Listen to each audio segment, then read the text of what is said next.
Shalom saudaraku yang dikasihi Tuhan. Kembali kita akan mempelajari pelajaran The Secret of Titus. Titus itu singkatan dari seperti Kristus. Saya punya salam nanti di akhir, itu salam Titus. Salam seperti Kristus. Di bagian pertama kita sudah belajar tentang pendahuluan kitab Titus. Di bagian kedua kita akan mempelajari itu di ayat 1 sampai yang keempat, itu tentang salam Paulus kepada Titus, saudaraku. Ini seperti biasa, Paulus menulis surat selalu memberikan salam pembuka, sekaligus pertanyaan tentang hubungannya dengan orang yang dituju. Dalam hal ini tuh Titus, itu hubungannya itu Paulus dengan Titus ini adalah anak rohaninya Paulus.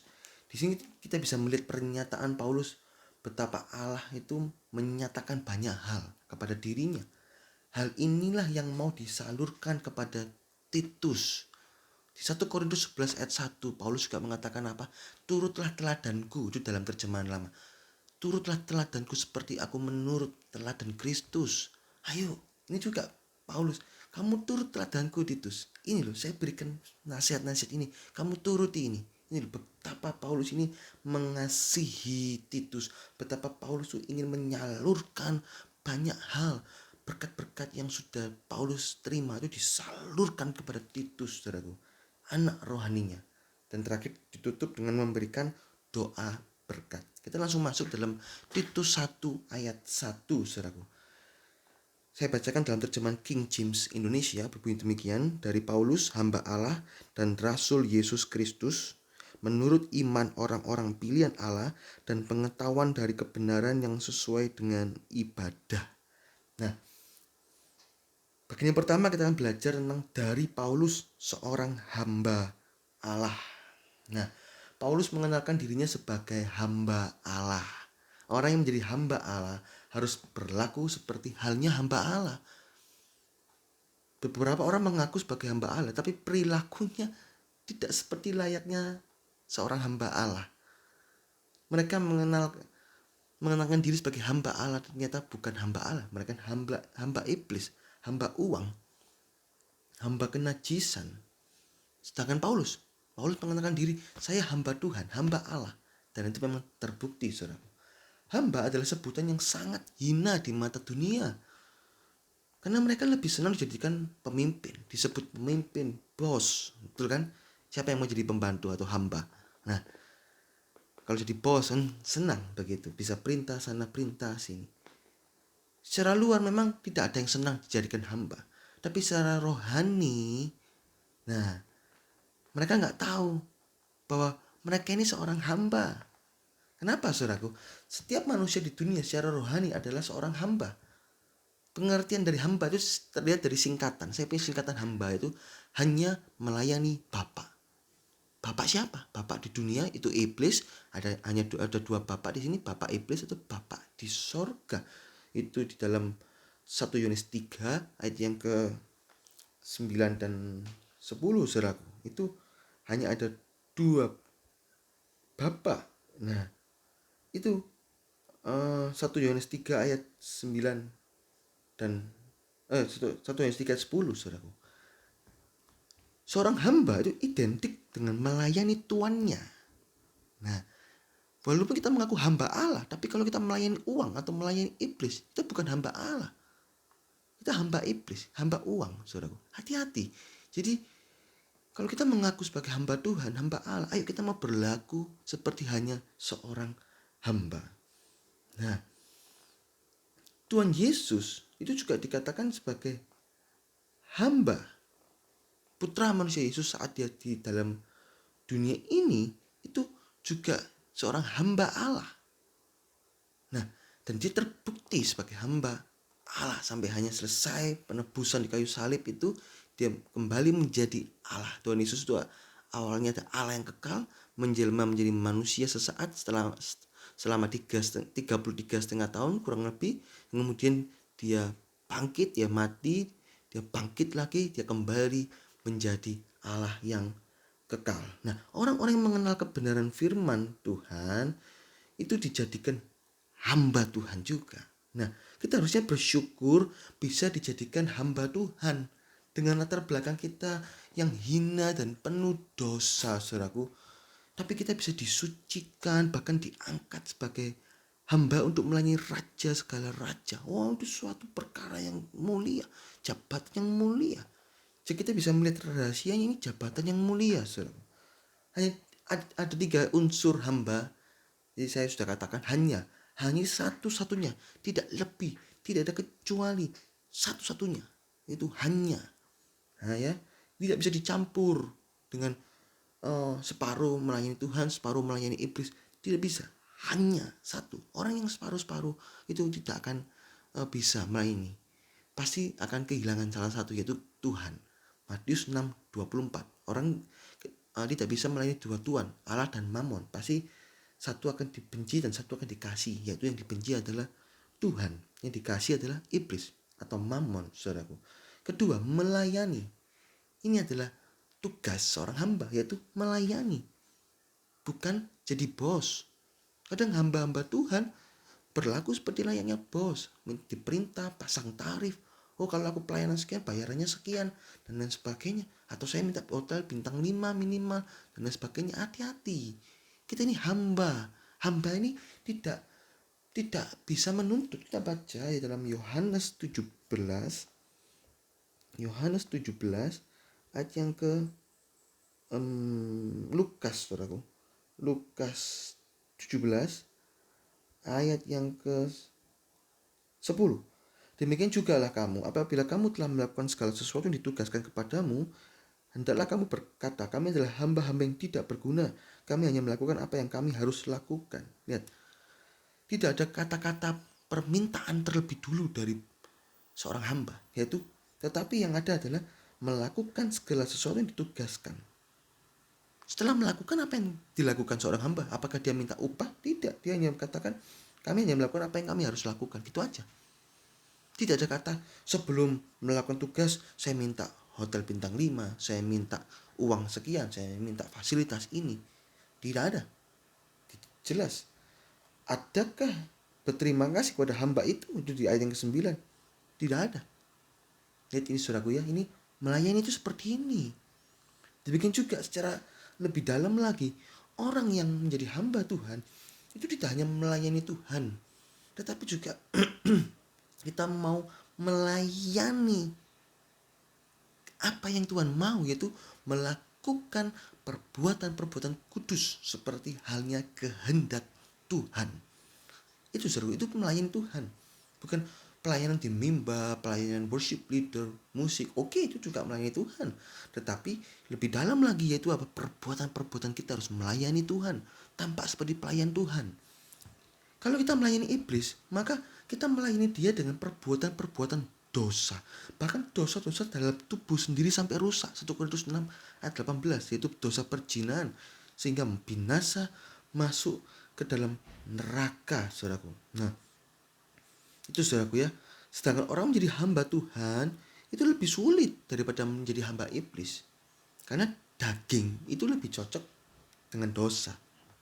Firman Tuhan sudah mencatat segala hal tentang kebutuhan, tentang kesukaan, tentang perintah-perintah Tuhan, kehendak Tuhan. Oleh karena itu kita perlu banyak belajar firman Tuhan serta berdoa sehingga tahu persis kesukaan dan perintah Tuhan dalam hidup kita. Ini hamba melayani Tuhan. Nah, Bapak, hanya melayani Bapak. Bapak ini siapa? Adanya dua Bapak, hanya ada dua Tuhan, yaitu iblis dan Allah. Itu sudah belajar ya.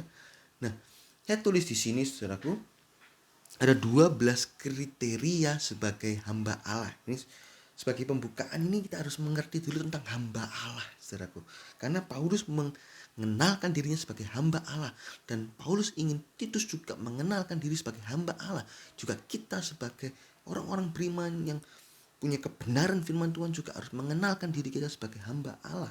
Ada 12 kriteria sebagai hamba Allah. Yang pertama, hidupnya penuh kasih. 1 Yohanes 3:10. Dan lemah lembut. Lukas 8:15, Kisah Rasul 17 ayat yang ke-11. Ini hatinya penuh kasih dan lemah lembut. Hamba Allah gak ada kebencian di dalamnya atau hati yang keras, gak ada. Hamba Allah tuh mau dibentuk oleh kebenaran firman Tuhan.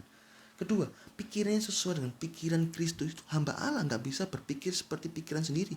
Seorang pembantu misalnya dalam suatu rumah, tak pikir saya mau masak sayur ini soto loh, padahal si majikan minta dimasakkan rawon. Nah, jadi nggak boleh sembarangan, harus tanya, Pak Ibu mau masak apa. Nah kan begitu, itu yang benar, pikirannya sesuai pikiran Kristus. 1 Korintus 2 ayat 16. Ketiga, telinga yang mau mendengar perintahnya. Yakobus 1 ayat 19. Seorang hamba Allah tuh harus cepat untuk mendengar segala perintah Tuhan, tetapi lambat berkata-kata, juga lambat marah. Jangan ngomong dulu baru dengar, oh ternyata salah, maaf Tuhan. Nggak bisa, dengar dulu, oke Tuhan, oke, baru lakukan. Nah, sehingga di sini sudah ditekankan input yang benar. Hamba Tuhan tuh berarti hanya mendengar perintah Tuhan, bukan perintah dunia atau perintah iblis. Jika ada perintah-perintah yang bukan perintah Tuhan, maka seorang hamba Tuhan tidak boleh mendengarnya, harus segera dibuang. Daud terus dengar perintah Tuhan, bahkan dia peka akan suara Tuhan, sehingga Tuhan tuh benar-benar kesengsem dalam bahasa Jawa. Daud tuh punya hatinya Tuhan dalam kisah kisah 13, saudaraku. Kisah 13. Oh, kisah 4, saudaraku. Kisah 4. Saya lupa, saudaraku ya. Itu Daud itu, kata dalam terjemahan bahasa Inggris itu, a man after mine own heart, gitu saudaraku. Itu Daud, saudaraku, begitu dahsyat. Kisah 13 ayat 22. Orang yang berkenan di hatinya Tuhan, tahu isi hatinya Tuhan, sehingga dia bisa bertindak dengan tepat, saudaraku.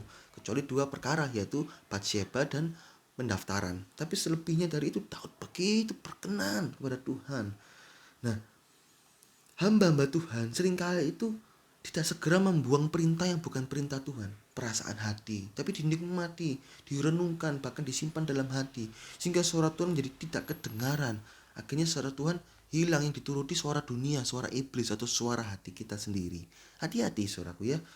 Itu telinga itu mendengar perintah Tuhan, mendengar, mau dipimpin Roh Kudus. Keempat, perkataannya sesuai firman Tuhan, tidak bisa sembarangan asal ngomong. Dalam bahasa Jawa itu asbun, asal bunyi, nggak bisa.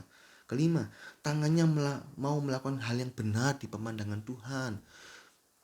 Tindakan seorang hamba Tuhan tuh nggak sembarangan, nggak main hakim sendiri, tapi tanya Tuhan, apa yang harus saya lakukan Tuhan, tindakan apa yang harus saya lakukan, keputusan apa yang harus saya ambil. Ini saudaraku, tidak bisa sembarangan. Daud juga begitu, dia nggak sembarangan, dia ingin membuat bait suci, dia tanya Tuhan, ternyata Tuhan tidak izinkan, Salomo lah yang membangun. Oke, Daud mempersiapkan bahan-bahannya. Oke. Nah, seringkali saudaraku, seseorang itu merasa lebih pintar dari Tuhan, dalam tanda kutip lebih pintar, dan dia dalam tanda kutip ingin membantu Tuhan. Hal tersebut membuat Tuhan gak berkenan. Waduh, Tuhan itu kurang cepat, Tuhan ini kurang kurang cekatan, ini saya bantulah Tuhan. Salah besar. Saul dalam mempersembahkan korban, dia salah besar, dia gak mau menunggu Samuel. Dia rasanya kok lambat datang, Samuel sudah mempersembahkan korban sendiri. Akhirnya Saul ditolak jadi raja. Nah, itu saudaraku, itu ketepatan dalam tindakan itu penting bagi seorang hamba Tuhan. Harus ada izinnya Tuhan. Harus. Musa juga berbuat membuat kemah suci menurut perintah Tuhan. Ibrani 3 ayat 5, Ibrani 8 ayat 5. Keenam, kakinya mau berjalan dalam jalannya Tuhan. Jalan hidup seorang hamba Tuhan itu sesuai firman Tuhan, berada di dekat Tuhan. Tidak bisa seorang hamba Tuhan itu berjalan dengan tindakannya sendiri, menurut jalannya sendiri. Tidak bisa. Harus peka akan firman Tuhan, akan rencana Tuhan, saudaraku. Itu. Ini seorang hamba Tuhan. Ketujuh, saudaraku, itu sebagai tawanan roh. Kisah 20 ayat 22. Paulus sebagai seorang hamba Tuhan, dia membuat dirinya sebagai atau menjadi tawanan roh, yaitu benar-benar menyerahkan hidupnya untuk diatur oleh Roh Kudus. Tuhan juga mengajarkan hal ini kepada Petrus dalam Yohanes 21:18. Kalau engkau dewasa, kau akan mengulurkan tanganmu dan kau akan diikat dan kau akan dibawa ke tempat yang kau tidak kehendaki, yaitu ke tempat yang daging itu mati, ke tempat-tempat daging yang tidak enak. Itu saudaraku. Tapi roh bersukacita. Ini saudaraku, ke tempat-tempat yang mematikan daging, keputusan-keputusan yang diambil, keputusan yang sesuai firman Tuhan. Nah, ini saudaraku, gerakan seorang hamba Tuhan itu sebagai tawanan roh itu nggak bisa ditebak, seperti angin. Itu kata Yohanes 3 ayat 18. Itu sesuai pimpinan Roh Kudus. Terkadang Roh Kudus membawa kita pada suatu sengsara yang sangat sengsara, tapi juga pada keadaan yang sangat mewah. Itu bisa terjadi. Kita nggak bisa melawannya, saudaraku. Kalau kita mau dipimpin Roh Kudus seperti itu sebagai hamba Tuhan, ada 9 karunia roh yang bekerja secara bergantian dan bersamaan atau bersamaan. Bisa 2 karunia roh, 3 karunia roh, karena ada 9 karunia roh, sehingga menimbulkan ledakan-ledakan besar dalam setiap pelayanannya. Nggak bisa, kalau pelayanan A harus skemanya seperti ini, seperti ini. Nggak bisa. Kadang kita melayani orang yang sama dengan masalah yang sama, itu tindakannya bisa berbeda. Itulah orang-orang yang sebagai tawanan roh, sehingga menghasilkan ledakan-ledakan besar dalam pelayanannya, menghasilkan kemenangan-kemenangan dalam pelayanannya. Paulus mengalami semuanya itu, dan dia berhasil sebagai tawanan roh, sehingga Paulus dijadikan sebagai model hamba Tuhan yang berkenan. Ke 8, saudaraku, tawanan bagi jiwa-jiwa. 1 Korintus 8 ayat 13, 1 Korintus 9 ayat 19, 1 Korintus 10 ayat 29 sampai 33. Paulus menjadikan hidupnya sebagai tawanan bagi jiwa-jiwa. Dia nggak bisa hidup bagi dirinya sendiri, melainkan hidup menjadi berkat bagi jiwa-jiwa. Inilah hamba Tuhan. Nggak bisa, aku hidupku sendiri. Aku mau melakukan A ya A, aku mau meso, aku mau berkata kasar, ya ini hidupku. Nggak bisa. Itu akan jadi batu sandungan hamba-hamba Tuhan itu. Nggak boleh. Hamba Tuhan, model hamba Tuhan nggak bisa hidup bagi dirinya sendiri, melainkan bagi orang lain. Bahkan Paulus berkata apa? Kalau saya makan daging ini, itu menjadi batu sonton bagi orang lain. Saya nggak mau makan daging. Loh, bayangkan, itu perkara netral loh. Perkara netral.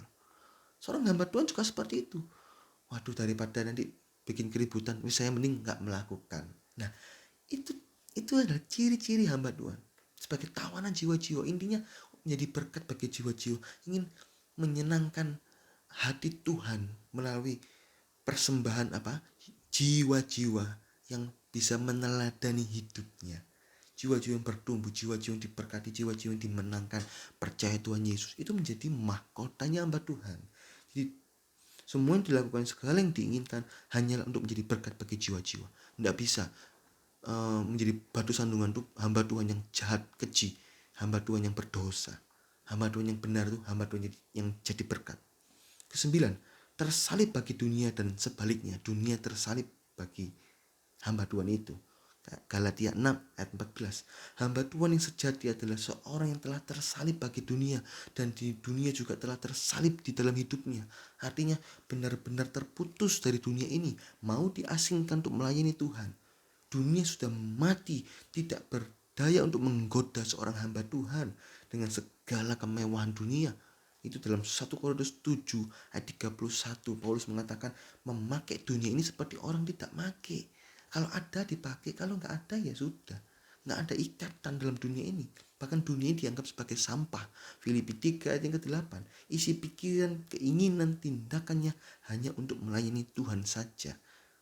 Ini saudaraku, walaupun sebagai seorang bos, sebagai seorang pekerja, sebagai seorang karyawan, mungkin punya penghasilan yang besar, karir yang maju, itu hanya sebagai fasilitas. Itu bagi seorang hamba Tuhan, tidak membuat silau matanya, sehingga membuat kemewahan itu membuat hamba Tuhan itu menjadi jatuh. Tidak, itu hamba Tuhan yang benar.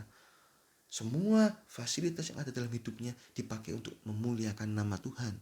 Nah, ini fokus model seorang hamba Tuhan itu hanyalah Tuhan dan segala seluk-beluk tentang Tuhan. Dunia masih dipakai tapi tidak terikat. Karena apa?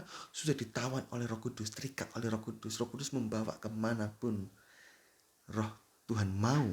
Dan tempatnya tentu tempat yang berkenan kepada Tuhan. Nah, ke-10, menanggung parut-parut atau bekas luka Tuhan Yesus di dalam tubuhnya. Ini adalah seorang hamba Tuhan.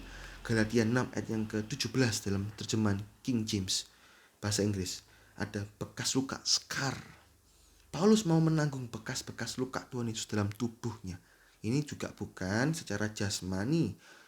Walaupun, saudaraku, tubuh Paulus itu juga ada luka-luka. Dia berapa kali disebut ya, ada karam kapal, mengalami cambukan 40 kurang 1 dan lain sebagainya. Tapi ini lebih berarti secara rohani. Ya, pernyataan Paulus ini luar biasa. Dia berkata bahwa dia tidak mau ada orang yang menyusahkan hatinya. Dia nggak mau ada orang yang dalam bahasa Jawa mengocok-ngocoki, menjangan-jangankan. Wih, jangan terlalu nemen-nemen melayani Tuhan lu, kamu lu sampai kena cambuk 40 kurang 1 lu. Paulus nggak mau ada orang yang menyusahkan hatinya untuk melepaskan itu. Jangan ada orang menyusahkan saya. Saya mau kok menanggung bekas-bekas luka Tuhan Yesus dalam hidupnya. Mungkin teman-temannya merasa kasihan sehingga menyuruh Paulus berhenti menanggung. Tapi dia tidak mau melepaskan tanggungannya. Inilah seorang hamba Tuhan. Kita harus mau menanggung bilur-bilur atau bekas luka Tuhan Yesus. Artinya apa? Mau menanggung sengsara salib Kristus. Mau menanggung sengsara salib Kristus. Daging ini harus diberi cambukan-cambukan seperti yang diderita Tuhan Yesus, sehingga bilur-bilur itu membuang kejahatan. Amsal 20 ayat yang ke 30, Amsal 20:30. Bilur-bilur yang berdarah membersihkan kejahatan, pukulan membersihkan lubuk hati.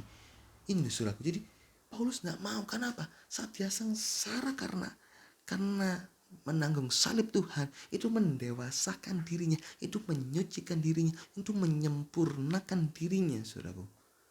Nah, daging itu dibiarkan mati terus, dicambuki.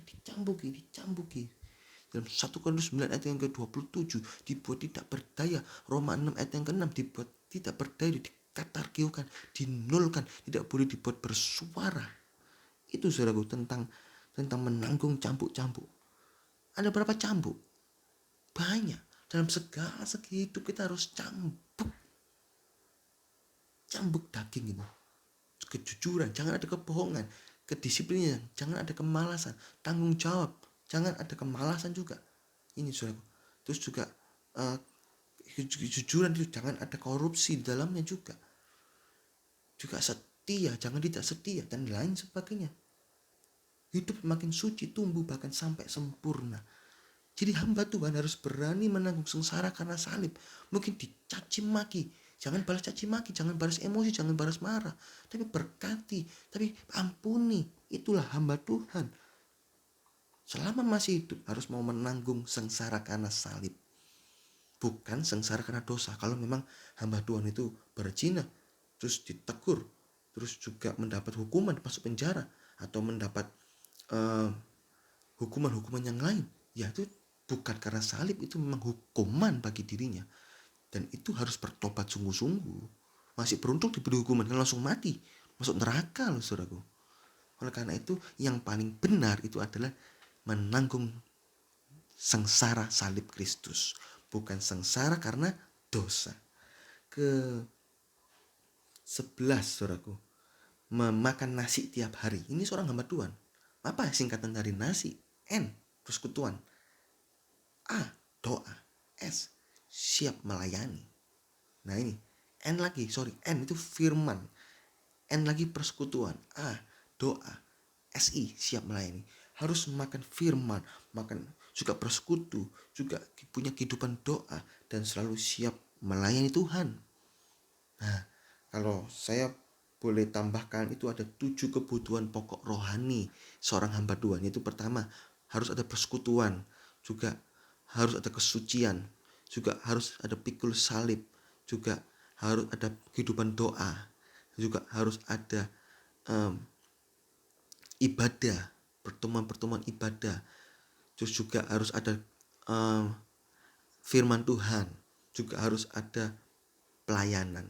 7 kebutuhan pokok rohani seorang hamba Tuhan. Saya singkat tuh nasi. Itu makanan wajib hamba Tuhan.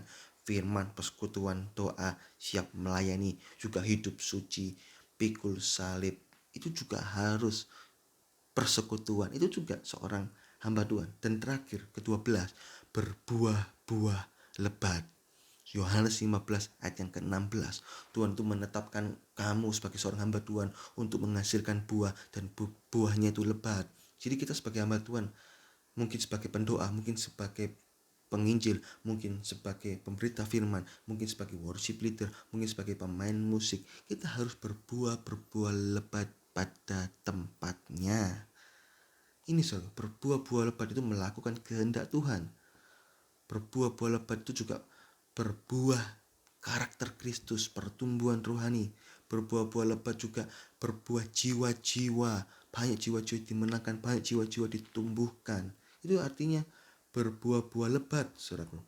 Nah, orang yang menjadi hamba Tuhan itu akan dapat upah seorang hamba Tuhan.